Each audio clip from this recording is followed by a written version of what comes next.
Mude, tente mudar. Cabeça pra cima. No Cabeça para Cima de hoje, nós vamos debater um tema um pouco diferente. Nós vamos debater sobre o Estado Islâmico. O que está acontecendo? Que influência isso tem no mundo em que nós vivemos hoje? Nós sabemos que refugiados, pessoas que estão fugindo daquela região de conflito, já chegam no Brasil. Quem está recebendo? Como estão sendo atendidas? É possível que brasileiros estejam sendo, nós sabemos que brasileiros já foram aliciados. Quem sabe não tantos brasileiros que vivam no Brasil, mas que vivam em outros países, por exemplo, na Europa, já foram aliciados, se somaram a essas tropas, o que leva pessoas a fazer isso. E isso está distante de nós, parece? Ou realmente pode se aproximar a tendência? Não é para assustar ninguém, não, mas é para tentarmos entender algo muito atual, algo que está na nossa mídia a cada dia e, de alguma forma, o que isso tem a ver com a gente. A gente vai, então, ao intervalo e volta já já com o debate.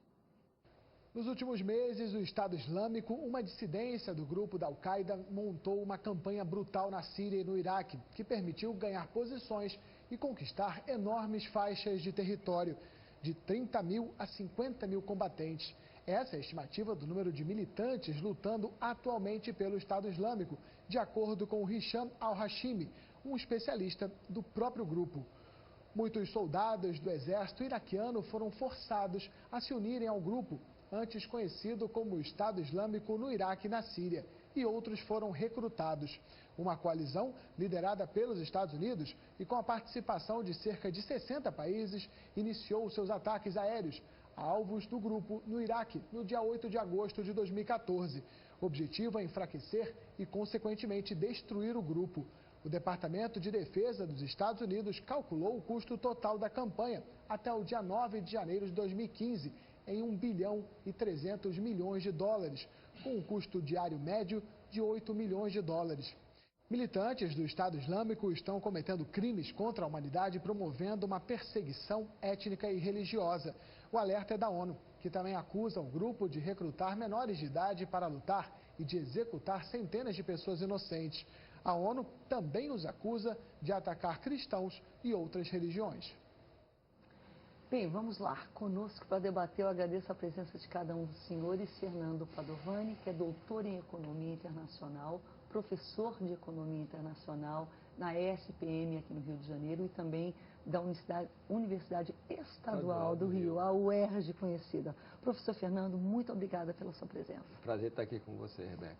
Muito bom tê-la aqui, trazer informação, tentar nos ajudar a entender, né, algo que é tão maluco até, tão louco, parece tão distante de nós, e isso é uma das coisas que, inclusive, a gente vai debater, está tão distante assim. Também Márcio Ferreira, que é jornalista, professor de comunicação social da UVA e especialista em mídia, opinião pública e estratégias de comunicação política. E é também mestrando em sociologia. Márcio, bem-vindo de volta. Obrigado, Rebeca. Prazer ter com vocês. Aqui. Muito gostoso quando a gente vem aqui no Cabeça para Cima para debater temas que têm uma influência tão grande em termos de sociedade, mas também em termos da nossa condição de ser humano. Isso. Apesar do negócio estar lá no Iraque, na Síria, todos nós somos seres humanos e como seres humanos atinge a nossa existência aqui nesse planeta. Essa banalização, ela nos assusta, né? Demais. É tanta crueldade. Claro que eu não consigo assistir, eu não vejo nenhum vídeo, eu não consigo. Eu te confesso que eu parei para ver hoje de manhã justamente para novamente... Para poder ter, né, assim, mas eu começo e eu não consigo, eu não consigo prosseguir, eu simplesmente não consigo. E é uma coisa assim que eu falo, meu Deus, o que está acontecendo nesse mundo? A gente pensaria que com o passar do tempo as pessoas... haveria diplomacia, as pessoas se entenderiam, não é verdade? Haveria recurso suficiente para que esse tipo de coisa não houvesse fome, mas a gente vê que completamente transcende qualquer um desses aspectos. Para completar o nosso dia, como é bom receber também a Andréa Fernandes, que é missionária da Assembleia de Deus. Ela é também advogada, especialista em relações internacionais, com ênfase no Oriente Médio. E ele é presidente do Instituto Ecoando a Voz dos Mártires. Ou seja, ela atua no aspecto do apoio a que estão sendo perseguidos lá, realmente, no meio de toda essa zona de conflito. Há muitos cristãos e eles estão sendo perseguidos, mas também a gente sabe ajudando refugiados, ou seja, pessoas não cristãos, até muçulmanos, mas que também estão sendo perseguidos. É uma questão bem complexa. Muito bom tê-la aqui, André. É um prazer estar aqui, inclusive num momento em que esse debate vai ser muito interessante para a sociedade brasileira, porque finalmente a nossa Casa Legislativa está debatendo a questão do terrorismo. Talvez cheguemos à questão da tipificação do terrorismo, que a comunidade internacional já pressiona o Brasil há algum tempo, e há muito tempo estão vários projetos de lei na Câmara e a gente não chega a uma conclusão. E ontem já foi resolvida a questão do financiamento de grupos terroristas, mas ainda vai ser discutido no Senado. Então, vai ser interessante para as pessoas verem que o assunto é sério e o Brasil deve se comprometer a conhecê-lo melhor. Pode haver, inclusive, atividade, mas ela está debaixo do radar porque ela não há legislação. Então, é verdade. Entendi. Vamos estar atentos. Mas vamos lá. Eu fiz um pedido aos nossos debatedores, queridos, que nesse primeiro bloco a gente tentasse rapidamente montar como que um pouco de um cenário histórico. Às vezes a gente quer ver de uma forma, porque para nós, quando a gente pensa guerra, né, conflito, é uma coisa que a gente vê de uma forma, às vezes, um pouco simplista, até porque é um pouco longe do nosso. Não, é um grupo que não gosta daquele grupo, então eles entram em conflito. Mas, por exemplo, a gente olha o grupo terrorista, o ISIS. Dizem que ele iniciou de alguma forma com a Al-Qaeda, depois se desentenderam. A gente sabe que a Al-Qaeda tinha uma característica, ela era espalhada, digamos assim, em células em diferentes lugares do mundo. Já o ISIS tem uma característica de demandar o domínio de um território. Então, são coisas que eu gostaria que vocês explicassem. E por exemplo, a gente pensava, então, são muçulmanos versus o resto do mundo. Não, mas eles mesmos, existem correntes dentro da própria religião muçulmana ou da etnia, os sunitas, os xiitas, eles se desentendem e depois eles, por tabela, também não aceitam, tratam como infiéis gente da própria religião que pensa diferente deles. Então, eu gostaria que vocês explicassem um pouco esse cenário primeiro para a gente, se é que é possível. Eu acho que é de uma forma resumida, rápida, e daí a gente prossegue falando sobre especificamente o que é o Estado Islâmico e o que está acontecendo agora. Olha, eu tenho uma interpretação do Estado Islâmico como uma federação, uma coalizão de circunstância, né? Ela não tem um programa muito definido e essa coalizão ela foi gerada basicamente por um vazio de poder. Os Estados Unidos tinham invadido o Iraque, destruiu o exército de Saddam Hussein e geriu a segurança do Iraque durante muito tempo. O Obama assumiu a presidência, ele tinha promessas de campanha de sair do Iraque. De sair do Iraque e teve fechar Guantánamo, enfim, um monte de coisa. E teve o agravamento da crise econômica, né? Então, hoje, os Estados Unidos gastam muito com o Iraque, mas eles gastavam 10 vezes mais antes. Eles tinham quase 2 milhões de soldados em terra ali. Com a crise econômica, os Estados Unidos teve, né, problemas de orçamento há 1 ano, 2 anos atrás. Era urgentíssimo tirar os homens, os americanos, do terreno. Com a saída americana do terreno, gerou um vazio de poder. Então, o que sobrou ali foi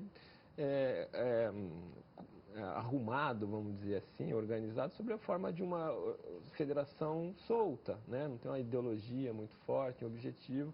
Eles são unidos contra em prol, orientados pela retomada do poder em Bagdá.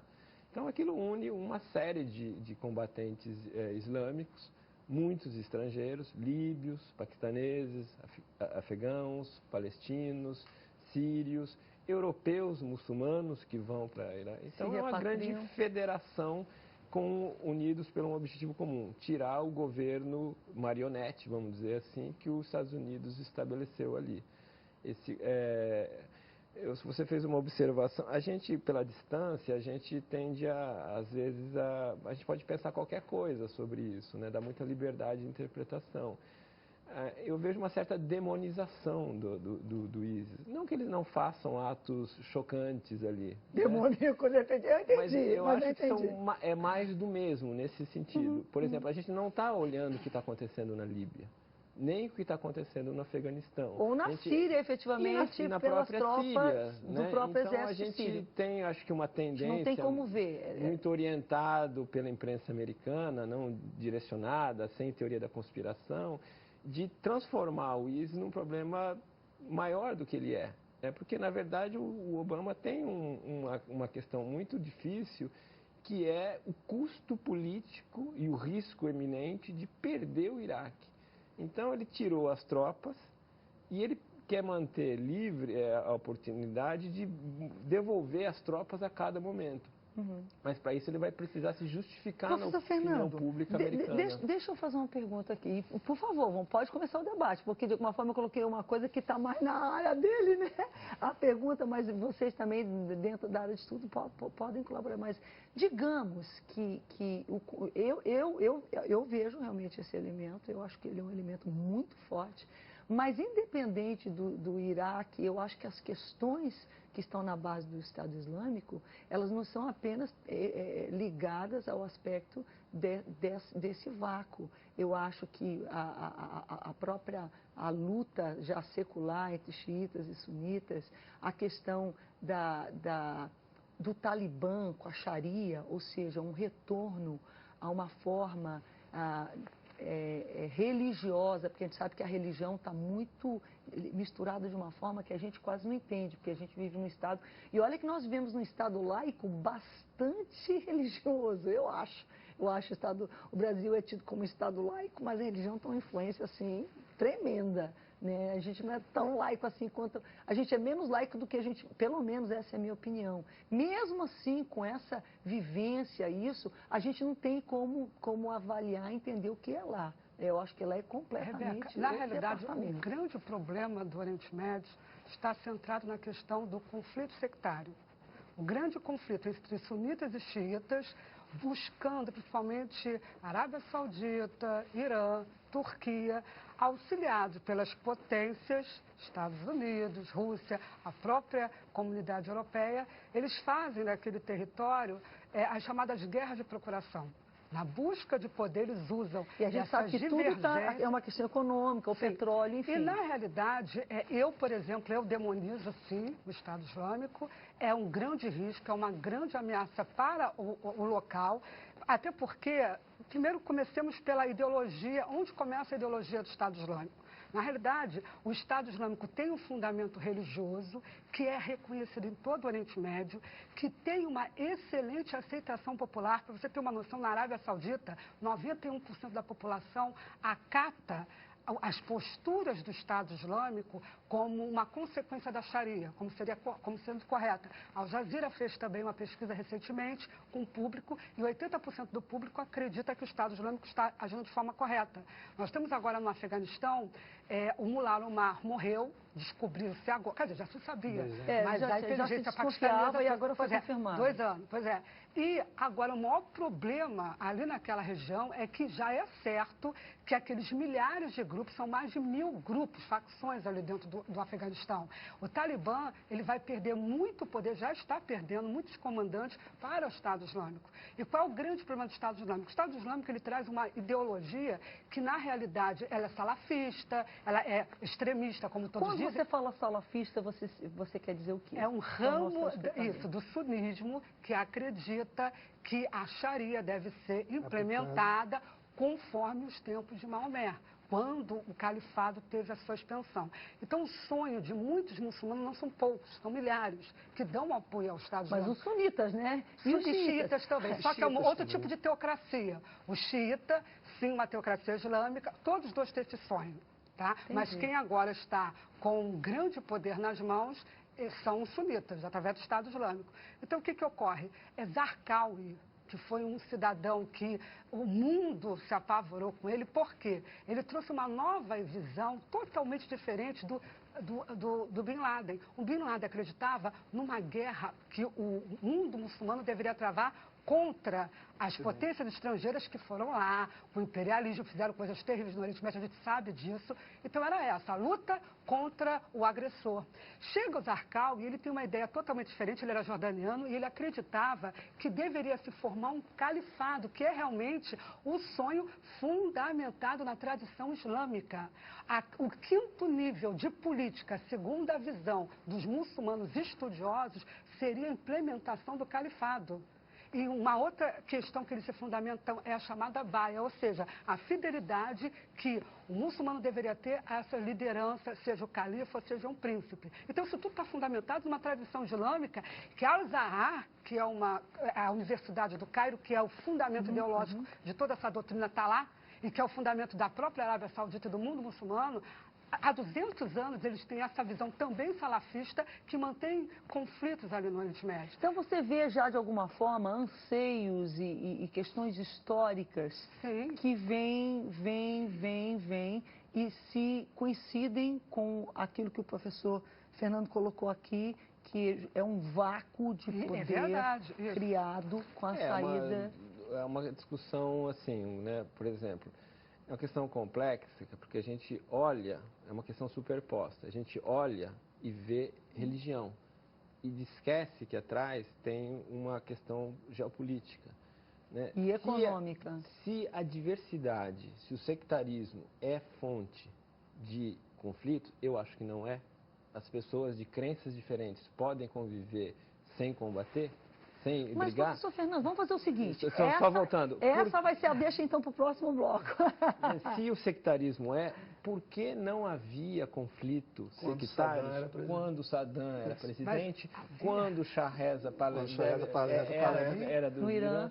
Quer dizer, foi a extrapolação, a deterioração política, o vazio de poder. Ou está havendo um retorno a religião mobiliza. Vamos fazer o seguinte. A gente vai ao intervalo, porque realmente a gente precisa ir, mas a gente volta justamente em cima desse gancho, do qual o papel, então, dessa intolerância instalada, qual, né, da religião, ou do aspecto econômico, ou do aspecto político, enfim, diante daquilo que a gente está vendo acontecer agora, e a gente volta já.